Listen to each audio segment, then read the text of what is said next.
The casting of Frank Stone. I've been looking forward to this game for quite a long time now. Dead by Daylight is probably my favorite multiplayer game of all time. I don't think any other game has given me as much blood-induced euphoria, but while yes, making me want to uninstall 10 times every gaming session. And I also really love Until Dawn, made by Supermassive Games. I remember when I played this game for the first time in the winter between 2015 and 2016. I remember putting it into my PS4, and I played through the whole entire thing in one night from like 8 p.m. till early the next morning. I remember just being blown away by the incredible immersion, the cinematic feel it had, being able to control this whole cast of characters while choosing their dialogue and trying to keep them alive, all while telling a really cool story. I genuinely look back at my first playthrough with this game as one of my fondest gaming memories, a gaming memory I've wanted to see recreated in some way with some other Supermassive game. I did play the first Dark Pictures game, Man of Medan, and I was really underwhelmed with it. I probably went in with too high of expectations though. I went in expecting it to be at least close to Until Dawn in terms of quality, but I thought pretty much every aspect of that was lacking: the story, the characters, and not to mention the game felt underbaked, unoptimized, and broken in a lot of ways. I felt pretty much the same way about Little Hope, though I did think it was a little bit better than Man of Medan. And then after that, I pretty much wrote off the Dark Pictures anthology. I didn't want the constant disappointment. And then Supermassive released The Quarry. If Dark Pictures is their lower budget, smaller games, The Quarry was their actual big budget premiere release, their actual true follow-up to Until Dawn. And that's when I decided to jump back in. That's when I figured if there's a game that's gonna come close to Until Dawn for me, The Quarry has to be it. And I did like The Quarry. I thought it was a massive improvement over Man of Medan and Little Hope, but I still didn't think it was as good, nearly as good as Until Dawn, and I don't know, that was probably just a me thing. It's probably hard to just satisfy me when it comes to games in this genre. But now comes the casting of Frank Stone, the next game by Supermassive, set in the universe of Dead by Daylight, a world that I've loved for so long now, that I've always wanted to dive deeper into. Pairing the world of Dead by Daylight with Supermassive as developers is a literal dream crossover for me, and now I truly, for real this time, feel like if any game by Supermassive is going to be able to be compared to Until Dawn, to be put up on the pedestal next to it, it has to be this one. It has to be. But anyway, the casting of Frank Stone finally came out today, and I've been playing it. I've been playing it for hours, and I have a lot of thoughts I want to share with you. So I'm going to jump into the review. I'm going to show you some raw gameplay, but before I do that, hit that subscribe button. I talk about new video games all the time on this channel. I do day one reviews very frequently. I do other video game discussions, and horror video games always get special attention here. My next review is going to be for Astrobot on September 6th, but a day before that, on the 5th, I'm going to play Warhammer Space Marine 2 during its early access period. I'm going to play that for several days before releasing my full review on the official launch date of September 9th. Also, if you're a fan of Supermassive Games, you probably noticed I never mentioned House of Ashes or The Devil in Me. That's because after I played Man of Medan and Little Hope, I just didn't feel like continuing on. But I've heard from practically everyone that the Dark Pictures anthology got a lot better after the two games that I played, so I'm considering playing The Devil in Me and House of Ashes for the first time and making videos about my experience playing those games for the first time, so let me know if you'd be interested in that. But anyway, enough with this intro. Let's talk about the casting of Frank Stone.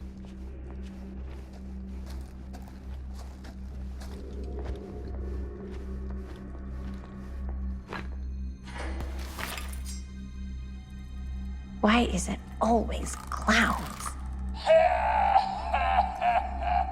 So I'm going to start off by telling you that this is a first impressions review, but like I said, I have been playing the game for a few hours now, and I can't say for sure based on playtime, but based on how many chapters there are in the game, I'm well over the halfway mark, but still, I haven't seen those end credits roll. I haven't seen everything the game has in store for us, and I haven't messed around with the cutting room floor or replays. And also, I'm going to try my hardest not to spoil anything in this review. I will talk about the story, but I'll keep details to a minimum. And the gameplay that you're seeing right now is from the first few chapters, which is still very much the setup before the game actually reveals its final form to us. But anyway, what kind of game is The Casting of Frank Stone? If you're at all familiar with Supermassive Games, it's pretty much what you'd expect. It's a story-driven game with a lot of cutscenes and a lot of story that's being told. And at different points in the game, you end up controlling pretty much every character in the story. You choose their dialogue, you choose what they do in certain situations, and ultimately, your decisions will determine whether they live or they die. But of course, this is a video game. It's not just an interactive movie, so there is gameplay as well. And what's the gameplay like? Again, for the most part, it's what you'd expect from a Supermassive game. A lot of walking around, exploring, picking up objects, deciphering clues, and then when the action picks up, you'll be hit with split-second decision-making and quick-time events. That'll probably have your heart feel like it's about to burst out of your chest. But one of the best things about The Casting of Frank Stone is that it innovates on the typical Supermassive formula in a lot of natural ways that feel organic, and that honestly surprised me. So much so that at times this game feels more like you're playing an actual game and less like you're just watching a choose-your-own-adventure film. One of the biggest changes I noticed was that the camera is actually over the shoulder. It's no longer fixed camera angles, so it feels a lot like more modern survival horror games like the Resident Evil remakes or Alan Wake 2, and I have nothing against fixed camera angles, by the way. A lot of my favorite horror games are in a fixed camera perspective, but I liked that it was different in this game. It made the game feel fresh, and it really added to the immersion, at least for me, especially during the parts of the game where the leash comes off a bit and you're actually allowed to explore and feel fully immersed in the world and in the story. And the game has a lot of other gameplay mechanics and features to it that I don't want to spoil because discovering them in real time really added to the experience for me, and I want you to be able to experience that as well. But I was surprised at how often this game felt more like a game and, again, less like an interactive movie. Again, not that there's anything wrong with that, by the way. I feel like I said interactive movie a couple of times now as a negative, but again, I love Until Dawn. I really like the traditional Supermassive structure, but they really did add more actual gameplay in The Casting of Frank Stone, and I loved that, especially since lately my attention span with games has grown shorter and shorter. This game really managed to keep me entertained and keep me hooked, and it only got better and better and better the more that I played. But like most other games by Supermassive, its biggest draw, its biggest selling point is probably the story. It's really good here. Again, I won't get into any spoilers here, but the story covers 3 separate timelines, one in 1963, one in 1980, and one in 2024. And each timeline has its own cast of characters, its own setting, its own plot, its own tone to it. And generally speaking, I'm not the biggest fan of stories that are constantly jumping between timelines, but it's done really well here. It feels so seamless. And the way the stories connect to each other and how the main narrative weaves it all together is just wicked satisfying. It never feels disjointed or uneven. And again, no spoilers, but the 3 timelines aren't just connecting in some metaphorical or psychological sense. The story has a really cool way of tying everything together in a way that's a lot more cohesive than I was expecting it to be. The plotline in the 60s is about the OG event, you could call it, the serial killer of Frank Stone doing his thing and how that affects everything else going forward, how it affects so many people's lives. And the story in the 80s is about a group of friends trying to make an indie horror film in the location of the murders from the 1960s. And the current day timeline is about a bunch of strangers getting invited to a creepy mansion by someone who is obsessed with the aforementioned movie that was made in the 80s. But yeah, I'm sorry I'm not getting into more detail. I feel like I'm kind of beating around the bush here, and I guess I am, but it's really hard to talk about this game without spoiling stuff. But just trust me, the story starts off good, but after Chapter 5, your mind will be blown, especially if you're a Dead by Daylight fan. Speaking of that, this game has a lot of Dead by Daylight connections, which, I mean, is probably to be expected, right? It's published by Behavior Interactive, and it literally says from the world of Dead by Daylight on all of the promotional material, but for some reason, and I'm probably just a dum-dum for this, I wasn't expecting as much Dead by Daylight stuff as there is. Not only does the story directly revolve around core Dead by Daylight lore, but there's Dead by Daylight Easter eggs practically everywhere. You can find stuffed animals of the killers, a huntress mask. You hear pieces of the Dead by Daylight soundtrack scattered throughout the entire game, and even some Dead by Daylight gameplay mechanics like repairing generators, just to name one.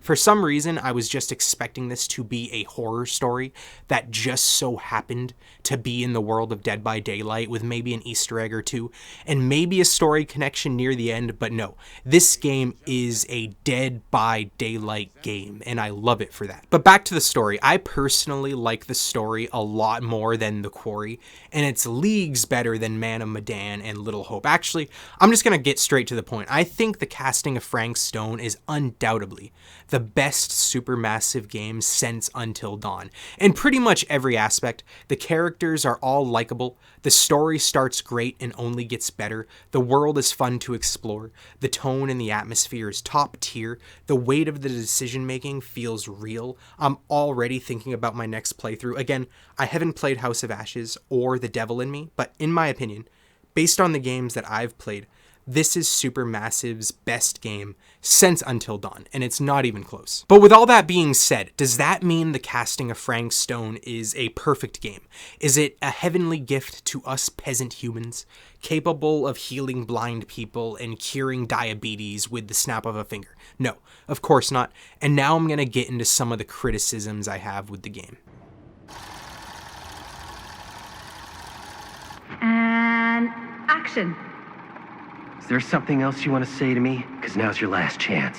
Yeah, as a matter of fact, there is. Don't do this. I have to. No, you don't. You know that's not true. I said the casting of Frank Stone has a lot more gameplay to it than other Supermassive games, and that is true, but it takes quite a while before those aspects really become apparent and really get a chance to shine. Besides the opening chapter, the first 3-ish, maybe even 4-ish hours of this game is basically one long cutscene broken up by minimal gameplay. There were several times in the early aspects of the game where I realized I hadn't actually picked up the controller in probably 10 to 15 minutes, or at least it felt like that, and it kind of gets a little tiresome, especially early on. I felt pretty much the same way about The Quarry, where in Until Dawn, even if you were just walking around, you were still doing something. You still had something to do. Very early on in that game, you'd walk to the ski lift, do some light target practice, walk to the cabin, explore the house. Until Dawn never really felt like you were completely on a leash,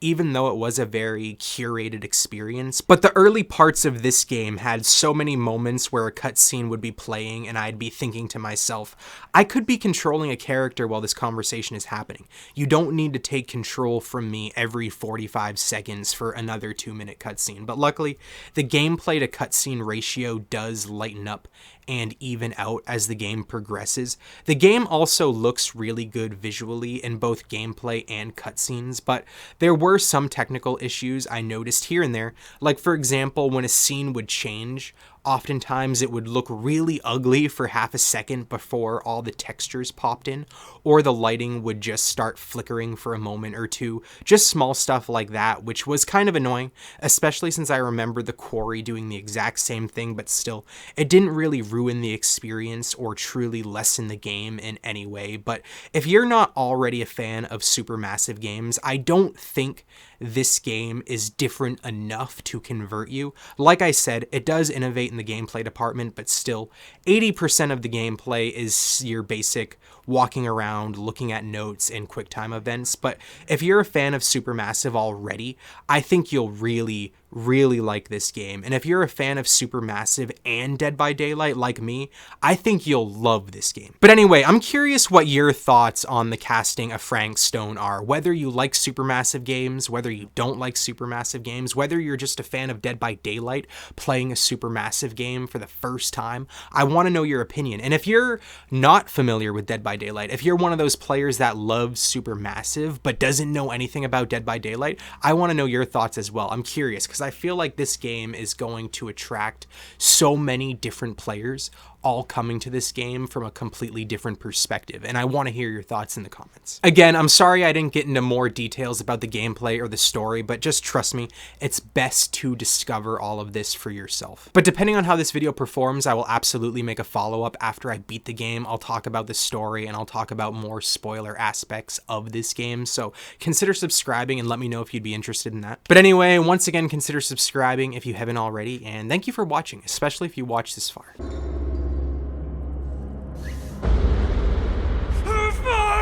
What is it? Oh! Damn! I think she was one of Stone's victims. They never found her. They never found her. I don't think the police ever found this place.